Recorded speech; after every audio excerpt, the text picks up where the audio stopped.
히브리서 11장 4절.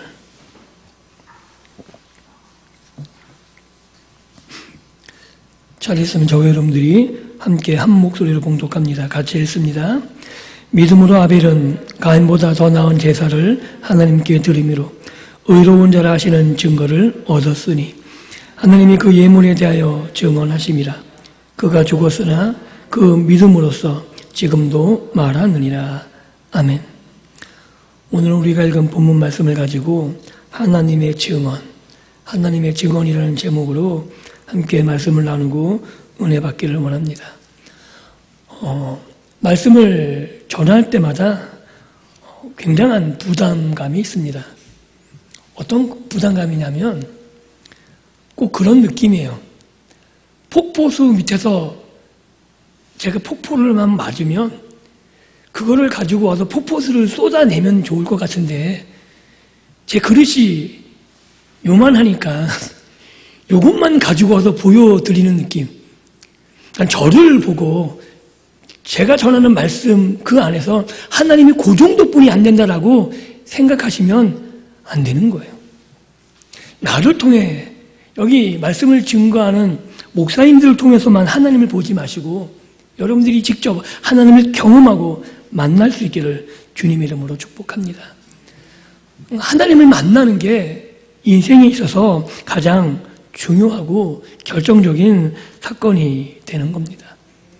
왜냐하면 예배라는 것은 우리가 어떤 시간 동안에 어떤 형식을 갖춰서 뭔가를 하는 게 중요한 게 아니고 그 시간을 통해서 하나님을 만나는 게 중요한 거죠. 하나님을 경험하고 그 하나님과 함께 이 땅을 살아가지 않으면 이 세상이 얼마나 척박한지 모릅니다. 하나님 없이 예수 그리스도와 동행함 없이 그 말씀에 힘입음 없이 우리는 세상을 이길 만한 능력을 가질 수 없기 때문에 그렇습니다. 그것을 너무나 잘 알고 있었던 히브리서 저자는 히브리서를 읽는 독자들에게 믿음을 권면하고 있는 것이고 그 믿음으로서만 세상을 이길 수 있다라고 그리고 그 믿음이 우리가 바라보는 예수 그리스도를 통해서만 주어진다고 그렇게 강력하게 말하고 있는 거죠. 오늘 우리가 읽은 히브리서 11장 4절에도 믿음으로 아벨은 일하면서 아벨의 믿음을 이야기하고 있습니다. 이 가인과 아벨의 이야기를 온전히 이해하기 위해서는 아담과 하와의 불순종 그 사건부터 이야기해야 되는 거죠. 아담과 하와가 하나님 말씀에 불순종합니다. 그래서 하나님이 징계를 하시죠. 아담과 하와를 꼬드겼던 뱀을 시작으로 그리고 뱀의 말에 넘어간 하와 그리고 여자의 말에 넘어간 아담 그들에게 차례로 징계하십니다. 그리고 징계 끝에 죽음이 아니라 창세기 3장 15절을 통해서 하나님의 은혜와 복음이 선포되죠. 지난 시간에 우리가 분명히 살펴보았듯이 분명히 불순종한 건 여자였고 그래서 여자와 아담 한 통속이 된 뱀 이 셋과 하나님이 원수가 되었어야 되는데 하나님의 징계는 결정적으로 뱀과 사람의 연합을 끊어놓죠.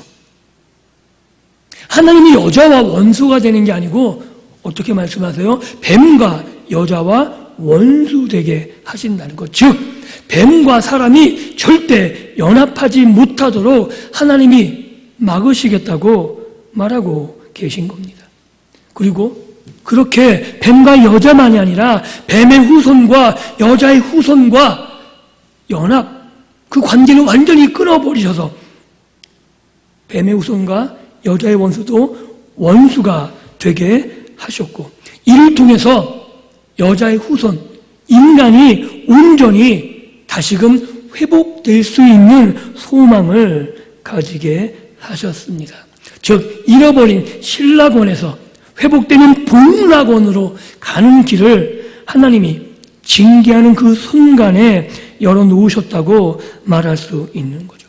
이 말을 누가 들었냐면 아담과 하와가 들었고 직접적으로 하나님 앞에 불순종했던 하와가 들었습니다. 그리고 창세기 4장 1절에 가인이 태어납니다. 그리고 가인이 태어날 때 하와가 이렇게 말합니다. 여호와로 말미암아 내가 등남하였다 라고 말하죠. 이게 뭐냐면 이 가인이 하나님이 말한 여자의 후손, 여자의 씨, 즉 이제 이 가인을 통해서 우리가 하나님께로 돌아갈 수 있다라는 희망을 하와는 보고 있는 거죠. 인간이 소망이 뭐냐면 다시 하나님께로 돌아가는 것, 하나님께 쫓겨났던 에덴으로 돌아가는 것, 그것이 인간들이 가지고 있는 유일한 소망이라고 말할 수 있는 겁니다. 그런데 이제 하나님이 말씀하셨던, 하와에게 징계할 때 말씀하셨던 여자의 씨, 그 씨가 드디어 태어났죠. 가인이 태어났어요. 그리고 아벨도 태어났습니다. 그리고 이 가인과 아벨은 아마도 직접적으로 하나님을 대면할 수는 없었을 것입니다. 왜냐하면 이미 죄가 유전되었기 때문에 죄인으로서 하나님 앞에 설 수 있는 길이 막혔기 때문입니다. 결국 가인과 아벨은 하나님을 직접 대면한 것이 아니라, 하나님을 만난 경험을 가진 것이 아니라 부모된 아담과 하와로부터 하나님에 대한 이야기를, 하나님이 우리를 만드셨고 우리를 지으셨고, 그런데 우리의 불순종으로 말미암아 하나님과의 그런 아름답고 복된 에덴에서 우리가 쫓겨났음을, 그러나 하나님께서 우리에게 다시금 에덴으로 돌아갈 길을 허락하셨고 그게 바로 너였다고 이야기한 그런 이야기들을 계속해서 들었을 것입니다. 그리고 그들은 생존, 살아가기 위해서 가인은 농사 짓는 자로, 아벨은 양치는 자로 세월을 지났고, 그리고 그들은 자신의 첫 수확물을 가지고 하나님 앞에 나아가 제사를 드리게 됩니다. 그런데 놀랍게도 동시에 드렸던 두 제사, 그 두 제사가 너무나 극명한 차이를 보여줍니다. 한 제사는 하나님이 연락하셨고 한 제사는 하나님이 받지 않으셨습니다. 가인의 제사는 농사를, 땅의 소산을 가지고 드린 제사였고 그 제사는 하나님이 받지 않으셨는데, 창세기 4장에 뭐라고 이야기하고 있냐면 하나님이 가인과 그의 재물을 받지 않으셨다고 말하고 있습니다. 초점은 어디에 있냐면 가인의 재물에 초점이 있는 게 아니고 가인에 있는 거죠. 즉 하나님이 가인을 받지 않으셨기 때문에 가인의 재물도 받지 않으셨다는 거에 초점이 맞춰져 있어요. 그리고 하나님이 아벨의 제사는 받으셨죠. 거기에도 동일하게 아벨과 그의 제물을 받으셨다라고 기록하고 있습니다. 즉 하나님께서 아벨을 받으셨기에 그의 제물도 받으셨다는 거죠. 그럼 뭐가 문제인 거냐는 거예요. 왜 하나님은 가인을 받지 않으셨고 아벨을 받으셨을까? 오늘 히브리서 11장 4절에 그 힌트가 나오죠. 정답을 말하면 이런 거예요. 하나님은 아벨의 제사를 받은 것은 아벨의 믿음 때문이었다라고 말하고 있는 것이고, 하나님이 가인의 제사를 거부한 것은 바로 가인이 믿음이 없었다라는 거죠. 이것도 굉장히 난해합니다. 그럼 아벨의 믿음은 뭐고 가인이 믿음이 없다는 건 뭐냐는 거예요. 창세기 4장 7절에 우리는 그 힌트를 찾아볼 수 있습니다. 같이 한번 읽어보겠습니다. 시작. 내가 선을 행하면 어찌 낯을 들지 못하겠느냐. 선을 행하지 아니하면 죄가 문에 엎드려 있느니라. 죄가 너를 원하나 너는 죄를 다스릴지니라. 즉 아벨이 믿음으로 드렸다는 것은 선을 행했다는 거고, 가인이 믿음으로 드리지 않았다는 것은 선을 행하지 않았다는 거예요. 이게 왜 중요하냐면 여기서 말하는 선은 도덕적인 개념이 아니에요. 윤리를 말하고 있는 게 아니에요. 창세기 1장부터 말하는 선은 하나님 보시기에 선한 거예요. 하나님이 보기 좋은 게 선인 거예요. 즉 선을 행했다는 얘기는 하나님이 보기 좋은 것을 행했다는 거고, 선을 행하지 않았다는 것은 하나님이 보기 좋지 않은 삶을 가인은 살고 있었다는 거죠. 그렇다면 엄마 아빠로부터 동일하게 하나님에 대해서 이야기를 들었을 텐데 어떻게 보면 아담과 하와는 아벨보다 가인에게 더 희망을 걸고 있었기 때문에 가인에게 하나님에 대해서 더 자세하게 말해주지 않았을까요? 가인을 통해서 다시금 우리가 잃어버렸던 낙원 에덴으로 돌아갈 길을 찾고 있었다면 아마도 아담과 하와는 아벨보다는 가인에게 훨씬 더 많은 노력을 기울여서 하나님이 어떤 분이고 하나님이 무엇을 좋아하고 하나님 보시기에 어떤 삶을 살아야 되는지 아마 더 많은 시간을 할애해서 이야기했을 것입니다. 그런데 불구하고 그렇게 하나님에 대해서 이야기를 들었음에도 불구하고 가인은 엄마 아빠로부터 들은 하나님에 대한 그런 하나님이 무엇을 좋아하시고 하나님이 어떤 것을 원하시는지 알고 있었음에도 그것을 받아들이지 않습니다. 성경은 이것을 하나님을 몰랐다라고 표현합니다. 성경에서 하나님을 알았다라고 얘기하는 건 단지 지식적으로 배워서 아는 건 아니라 내가 경험해서 아는 것처럼 하나님이 어떤 분인지, 하나님이 무엇을 좋아하시는지, 내가 이런 행동을 하면 하나님이 어떻게 생각하실지 그것을 온전히 체득해서 아는 거예요. 그런 면에서는 가인은 하나님을 몰랐습니다. 하나님을 몰랐기 때문에 하나님이 좋아하시는 것을 행할 수가 없었고 그런 면에서 가인은 하나님 앞에서 선을 행하지 못했던 거죠.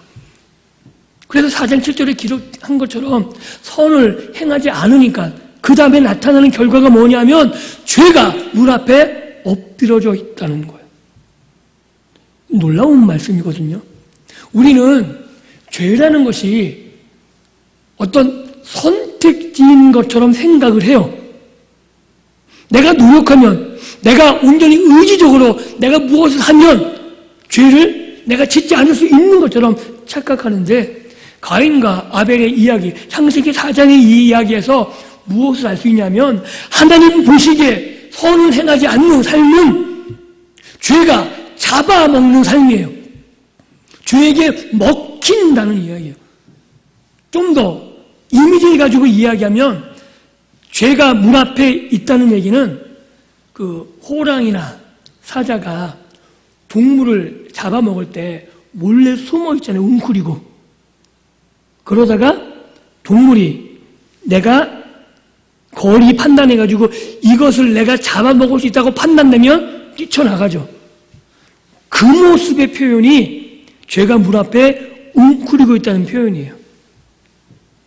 하나님이 가인에게 경고하세요. 너는 죄를 다스릴지니라. 그런데 가인은 죄를 다스릴 능력을 갖고 있지 못하죠. 그래서 어떻게 돼요? 죄에게 삼키움을 당해서 그 결과 어떻게 돼요? 아벨을 죽여버립니다. 이게 인간의 모습입니다. 그리고 그 이후 가인과 아벨 이후에 계속 이어지는 가인의 후손들의 삶이 하나님 앞에 선을 행하지 못한 삶으로 죄한테 잡아먹히는 늘상 죄를 다스릴 수 없어서 웅크리고 있는 죄 앞에 잡아먹혀서 죄의 싹스를 지불하게 되는 삶을 살아가는 것이 이 땅의 삶이라고 말할 수 있는 겁니다. 이에 반해 아벨은 믿음으로 제사를 드렸다고 히브리서 11장 4절에 말하고 있죠. 이게 왜 중요하냐면 믿음으로 드렸다는 것은 하나님 앞에 선한 행위, 하나님의 보시기에 좋은 행위를 했다는 거예요. 무슨 말이냐면 엄마 아빠의 하나님, 엄마 아빠가 들려준 그 하나님을 단지 엄마 아빠의 하나님으로 끝나는 게 아니라 아벨에게는 나의 하나님으로 고백되고 있는 거죠. 나의 하나님이기 때문에 내가 하나님을 그 말을 신뢰하고 하나님을 신뢰하고 그 하나님이 어떤 분인지 알기 때문에 하나님을 사랑하게 되는 거예요. 신명기에서 하나님이 이스라엘에게 강조하는 건 법을 지키라는 게 아니에요. 신명기에서 강조하는 건 뭐냐면 주 너희 하나님 뭐 하라고요? 대답 안 하실 거예요? 설교 좀 길게 할까요? 구약 성경에서 강조하는 건 법을 지키라는 게 아니에요. 주 너희 하나님을 어떻게 하라고요? 사랑하라고요.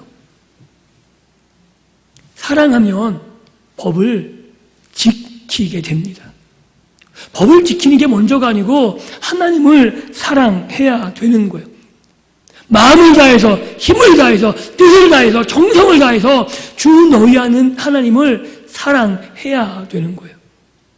즉 아벨은 엄마 아빠의 하나님이 단지 내가 복락으로 돌아가기 위해서 어떻게 의지적으로 가지고 애쓰고 노력하는 결과를 나타내는 것이 아니라 인간의 잘못들, 하나님의 불순종한 것이 어떤 것인지를 알았던 것이고, 다시금 우리가 하나님께 돌아가는 것, 그것은 단지 우리가 제사를 드리는 것, 그 행위만이 아니라 하나님을 사랑하는 것, 하나님이 우리를 받으시는 것이 어떤 것인지를 알았기에 그의 삶이 하나님 앞에서 바르고 옳은 삶을 살아갔던 것이고, 그 삶의 결과 하나님이 아벨을 받으시고 결국 그의 재물까지 받으시는 그 놀라운 결과를 보게 되었다는 겁니다.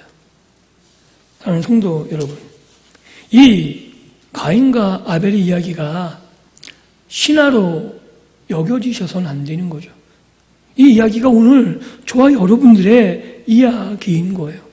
오늘 우리 시대에도 동일하게 이 이야기는 왜 중요하냐면 우리들이 살고 있는 시대가 가인의 후손들이 지배하는 시대에 살고 있기 때문에 그런 거죠.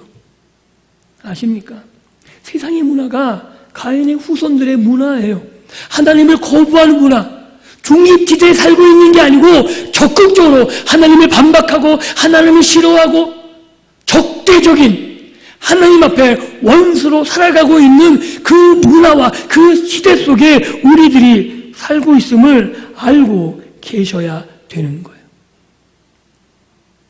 그 상황 가운데 아벨은 하나님 앞에 의로운 자다라는 증거를 얻었다고 오늘 우리가 읽은 본문에 분명하게 말하고 있는 거죠. 아벨은 의로운 자입니다. 여기서 아벨이 옳았다는 게 아니고 하나님과 올바른 관계를 아벨이 맺었다는 거예요. 즉 우리가 행위가 깨끗하고 완벽해서 의로운 자가 아니고 우리가 예수 그리스도를 통해서 하나님과 관계를 맺으면 하나님이 우리를 의롭다라고 하시는 거죠. 우리가 그런 하나님의 관계 속에 들어가야 하나님 앞에서 하나님 자녀다운 삶을 살아가게 되는 거죠. 여러분들 집에 가시면 부모님들이 계시잖아요. 그죠? 부모님하고 옆집 부모하고는 차원이 아예 달라요. 그죠? 여러분들은 옆집 부모를 기쁘게 할 필요는 전혀 없는 거예요. 여러분들은 부모님하고 관계에서 올바르게 부모님께 올바른 행동을 하고 예의를 갖추고 이게 굉장히 중요한 거죠. 그런데 우리는 지금 남의 집에 살고 있다니까요. 이게 얼마나 힘들겠어요? 즉 신앙인들이 눈칫밥 먹으면서 살고 있는 거예요. 그러니까 우리들의 사는 삶이 쉽지 않죠. 그러니까 내가 신앙인으로 왜 이렇게 힘들까? 힘들게 당연한 겁니다. 왜냐하면 우리가 이렇게 믿음의 공동체 안에 들어와서 말씀을 듣고 함께 교제하고 그런데 실제로 우리가 사는 삶은 우리가 교회에서 일주일 내내 사는 거 아니잖아요. 우리가 이 믿음의 공동체, 이 관계만 가지고 평생 살아가는 게 아니라 실제적으로 우리의 삶은 믿음의 공동체라기보다는 세상이잖아요. 안 그런가요? 우리의 집과 우리가 다니는 직장들, 우리가 관계 맺는 모든 사람들, 세상일 때가 훨씬 더 많죠. 그 세상은 하나님과 적대적이고 가인의 후손들이 뿌리내리고 지배하고 있는 세상 가운데 우리가 들어가 있기 때문에 당연히 어렵고 힘든 삶을 살아가는 겁니다. 그 가운데 하나님이 우리를 어떻게 하나님과 관계가 올바르게 맺어져 있고 우리가 예수 그리스도 안에서 믿음으로 살아가면 하나님이 우리를 의롭다라고 인정하시는 거고 우리의 예배를 받으시고 우리가 드리는 시간과 예물과 이런 모든 것들을 기쁘게 받으신다는 거죠. 왜냐하면 우리를 받으시니까요. 그런데 우리가 하나님 앞에 관계를 제대로 맺지도 않으며 단지 내가 교회에 다닌다는 것만으로 우리가 기도를 하건 우리가 성경을 읽건 우리가 예물을 드리건 그 어떤 것도 하나님이 나와 관계가 없는데 뭘 받으시겠어요? 내가 이웃집 부모에게 잘해봤자 그 부모는 굉장히 당황스러울 거예요. 어떻게 보면 땡 잡은 거죠. 내 자식도 아닌데 막 갖다 바치면 그냥 좋은 거예요. 그리고 우리는 헛일 하는 거죠. 우리가 관심을 가지고 우리가 정성을 다해서 살아가고 우리가 애써야 되는 건 신앙인으로서 예수 그리스도를 믿는 믿음의 사람으로서 하나님인데 관계가 엉뚱하게 세상과 맺어져 있다면 어떻게 하시겠습니까? 그 관계를 우리는 다시금 생각해 봐야 되는 거죠. 그리고 더 놀라운 건 뭐냐 하면 하나님이 아벨의 제사를 받으셨잖아요. 그런데 가인이 죽은 게 아니고 누가 죽어요? 아벨이 죽어요.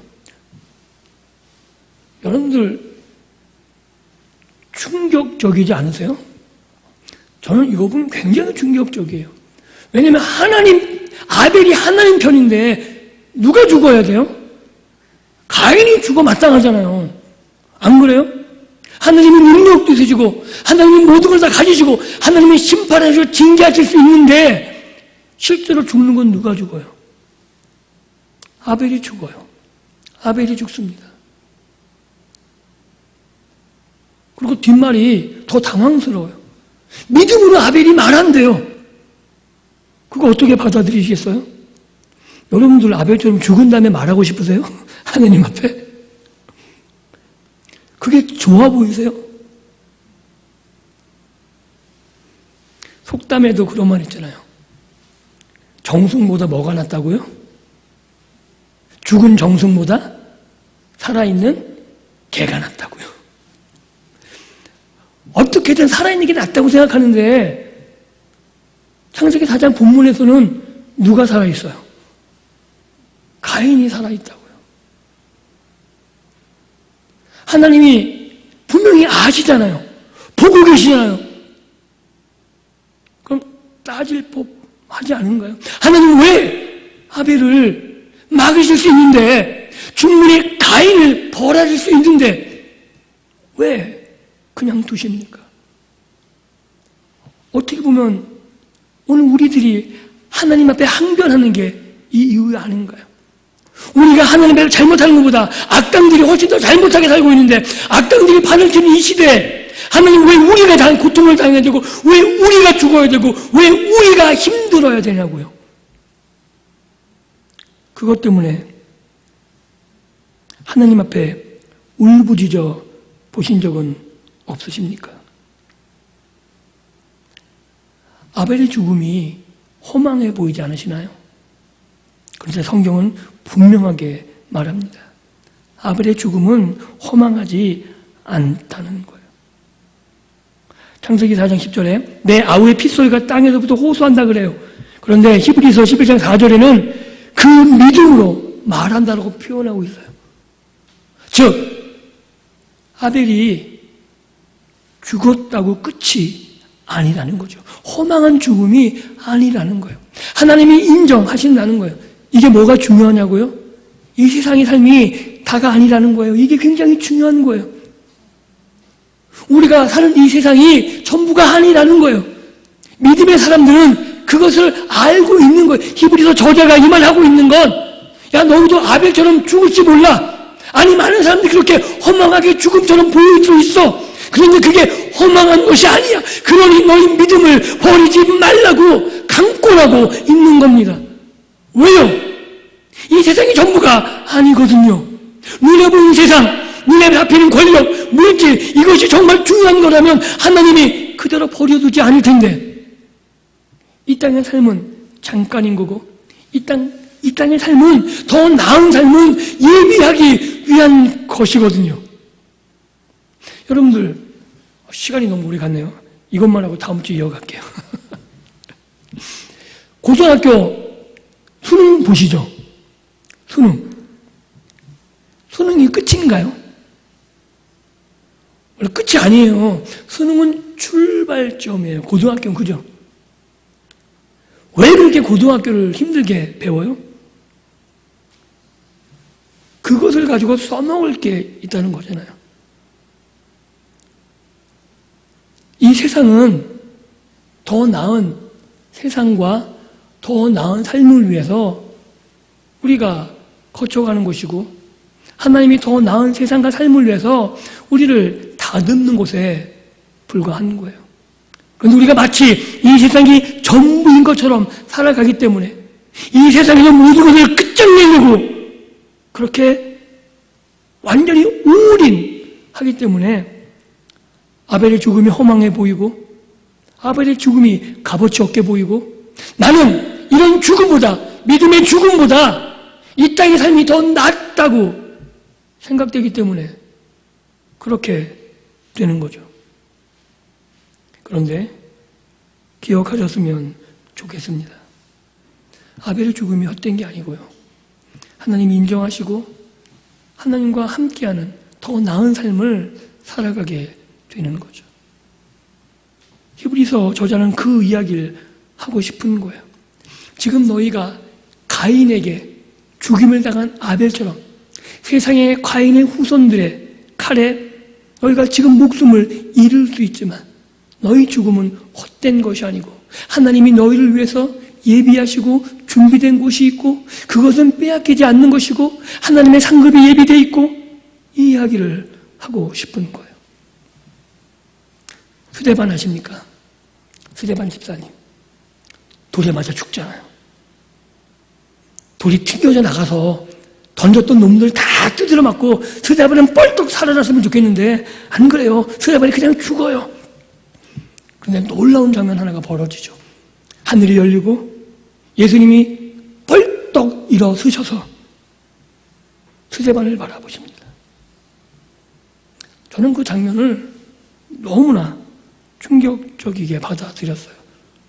왜냐하면 하나님이, 예수님이 스데반에게 응원하시는 것 같거든요. 너에게 예비된 곳이 있어. 이제 그곳 내가 너에게 줄 거야.